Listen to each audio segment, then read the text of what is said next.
So this is the left foot of a horse called Kowhai. This hoof is very similar to the right foot in terms of these lines that are appearing all around here.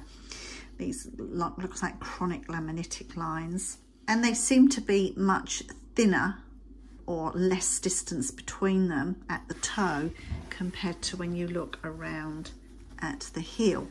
They seem to be a little bit thicker through there, although part of me is thinking, is it or isn't it? It does seem a little bit difficult to tell on this side.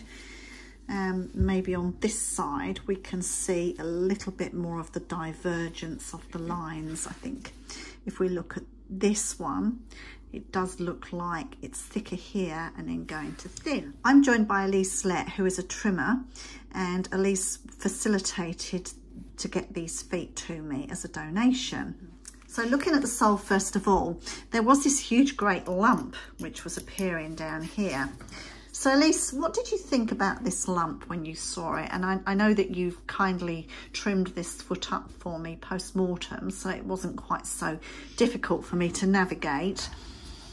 It's quite a big lump, isn't it? Yeah. At first, maybe I thought maybe it was a piece of sort of retained sole that hasn't quite exfoliated with the rest of the sole.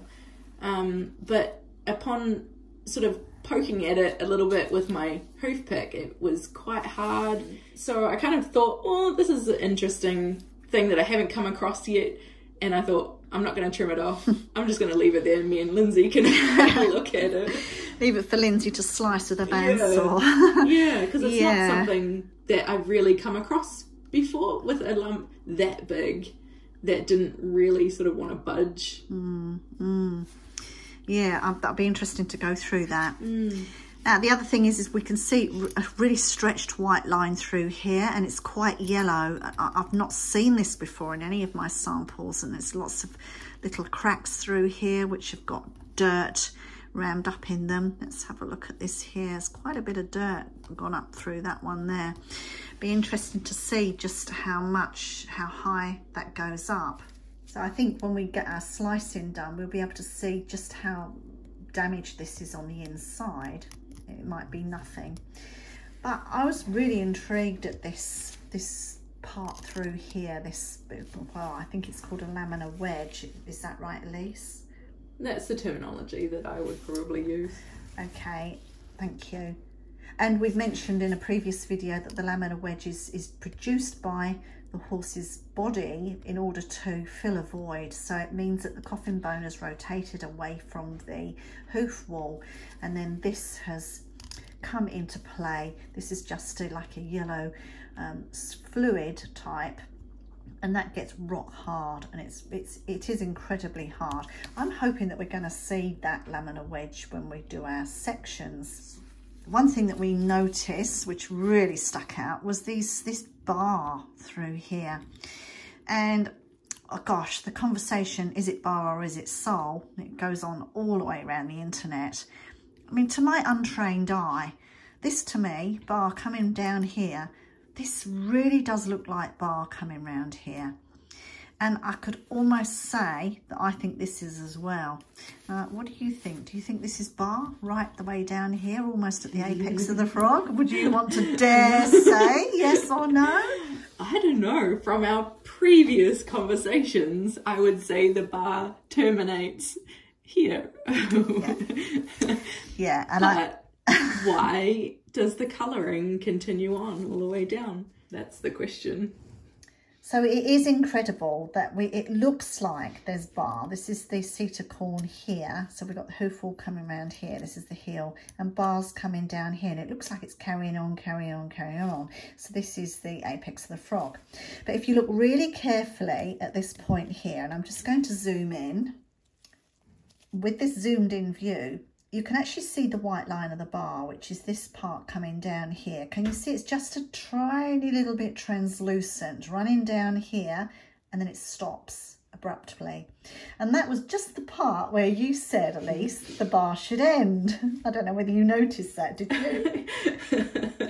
No, you used your intuition and your knowledge of knowing where it should end. So my question is if the bar should end there, and we know it should end there because we can see the white line ends, What is all of this? So I think we would be really good to have a look and see what's happening with this bar. But you see, I also want to see what's happening with this lump here.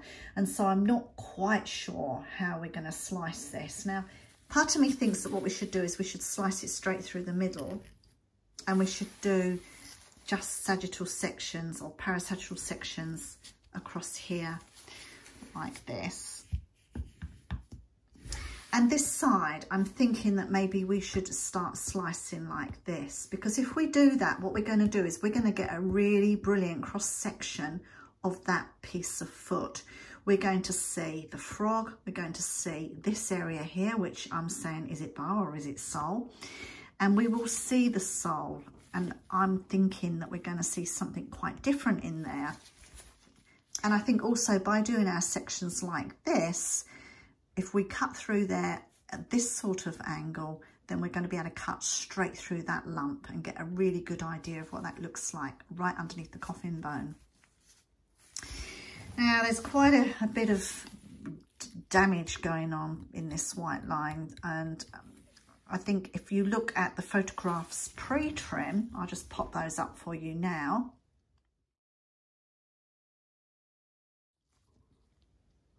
So you can see in these photographs that this hoof wall was incredibly long, and Elisa's had to take quite a bit off in order to get the hoof to this stage. And so this would have been deep inside the hoof wall, and we're only just being able to see it now. This side here, there's quite a substantial gap through here. And just have a quick look at the photograph again that shows you quite clearly that there seems to be a bit of a crack or something going on in the hoof wall prior to the trim. I'm wondering just how deep this goes. Well, I'm not going to dig it around too much because I want to be able to see it once we section. So if we look about at this little part here in the trimmed foot, you'll be able to see in this photograph there's a bit of a divot out there, isn't there? Mm. It just makes you realise that it just looked like a lump out of the hoof wall, but it's actually going up quite significantly in this area here. So I'm always very interested in this because I see so much damage inside the foot through little gaps like this that look like nothing. And yet when you open them up and you look inside the foot, that they're quite significant.